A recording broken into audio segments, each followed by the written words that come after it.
இன்றைக்கு இயற்கை விவசாயம் என்னும் வார்த்தை நம் ஊரில் மிக பிரபலமாக உள்ளது. ஒரு பக்கம் பல ஐடி ஊழியர்கள் தங்களின் வேலையை விட்டுவிட்டு இயற்கை விவசாயத்திற்கு வரும் செய்திகளை தினந்தோறும் பார்த்து படித்து வருகிறோம். ஆனால் இவைகளுக்கெல்லாம் மூலதனம் வேளாண் விஞ்ஞானி நம்மாழ்வார்தான். இயற்கை விவசாயம், மரபுசார் வாழ்க்கை, தற்சார்பு வாழ்க்கை முறை முதலியவற்றை குறித்து தன் வாழ்நாள் முழுவதும் நடைபயணமாக சென்று மக்களிடையே விழிப்புணர்வை ஏற்படுத்திய ஒரு வேளாண் புரட்சியாளர்.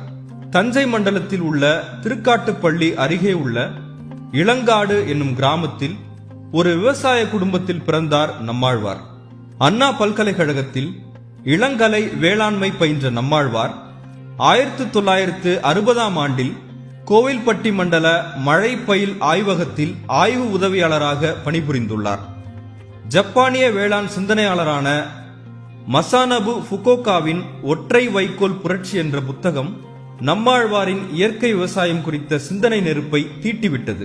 அதற்கு பிறகு அவரது சிந்தனையால் மிகவும் ஈர்க்கப்பட்ட நம்மாழ்வார் மண்டல வேளாண்மை ஆராய்ச்சி நிறுவன பணி என்கிற அரசு வேலையை உதறி தள்ளிவிட்டு அப்போது இந்தியாவில் நிகழ்ந்த பசுமை புரட்சி என்கிற திட்டத்திற்கு எதிராக போராடத் தொடங்கினார்.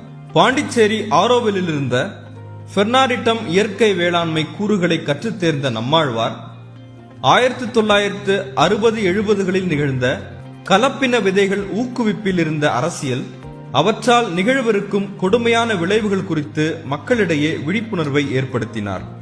ஆப்பிரிக்காவின் மடகாஸ்கர் நெல் நடவு என்னும் முறை உலகமெங்கும் பிரபலமான ஒன்று.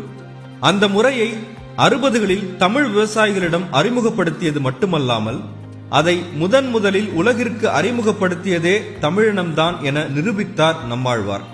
தற்போது அந்த முறையின் மூலம் நெல் மகசூடு ஈடாக காரணமாக இருப்பவர் நம்மாழ்வார். உணவு அரசியல் குறித்த நுணுக்கமான கூறுகளை நம்மாழ்வாரை விட வேறு எவரும் சரியாக புரிந்து வைத்திருக்க முடியாது. விதை வணிகத்தில் இருக்கும் சிக்கல்கள் மற்றும் அபாயங்களை தனது புத்தகங்களான மரபை அழிக்கும் மரபணு மாற்று விதைகள், தாய்மண், உழவுக்கும் உண்டு வரலாறு, வயிற்றுக்கு சோறிடுதல் வேண்டும் போன்ற புத்தகங்கள் மூலம் மக்களிடையே கொண்டு சேர்த்தார் நம்மாழ்வார். தற்போது நடைமுறையில் அதிகமாக உலவும் துரித உணவுகள் குறித்தும், ஆப்பிளை விட நெல்லிக்கனி எவ்வளவு சக்தி வாய்ந்தது, கூவி கூவி விற்கும் ஆலிவ் எண்ணெயை விட எள்ளிலிருந்து எடுக்கப்படும் சுத்தமான நல்லெண்ணெய் எவ்வளவு சத்து வாய்ந்தது என உணவு அரசியல் குறித்து பெரிய விழிப்புணர்வை மக்கள் மத்தியில் ஏற்படுத்தி வந்தார் நம்மாழ்வார். தமிழ், ஆங்கிலம் என இரு மொழிகளில் வல்லமை வாய்ந்தவராக இருந்தாலும் பாமரனுக்கும் புரியும் வகையிலேதான் பேசுவார். அனைத்து மக்களுக்கும் எளிமையாக தனது சிந்தனைகளை கடத்த வேண்டும் என்பதே அவரது நோக்கம். நம்மாழ்வாரை கவர்ந்த மற்றொரு வேளாண் சிந்தனையாளர் ஜே.சி. குமரப்பா.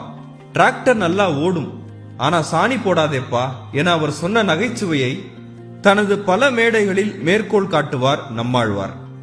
மேற்கு தொடர்ச்சி மலைகளில் உள்ள சோழைக்காடுகளில் அழிவை எதிர்த்து போராடிய நம்மாழ்வார் சோழைக்காடுகள் இல்லையெனில் சோறு இல்லை என்றார்.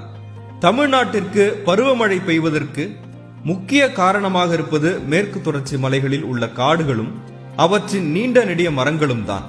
அதை நன்கு உணர்ந்திருந்த நம்மாழ்வார் அந்த காடுகளை அழித்தால் நமக்கு பருவமழை பெய்யாது, புயல் மழைதான் பெய்யும் என எச்சரித்தார்.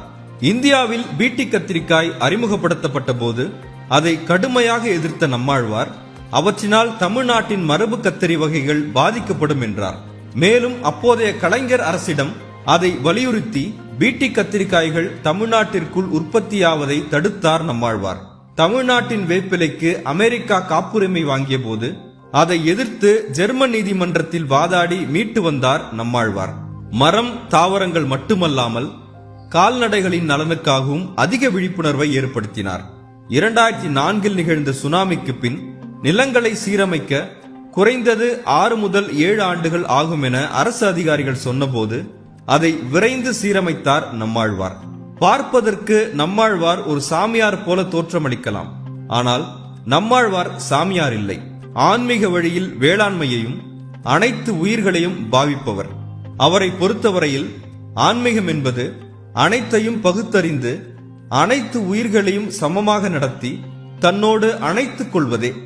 அறிவியலின் உச்சமே அழிவுதான் என்பதை தீர்க்கமாக நம்பியிருந்தார் நம்மாழ்வார்.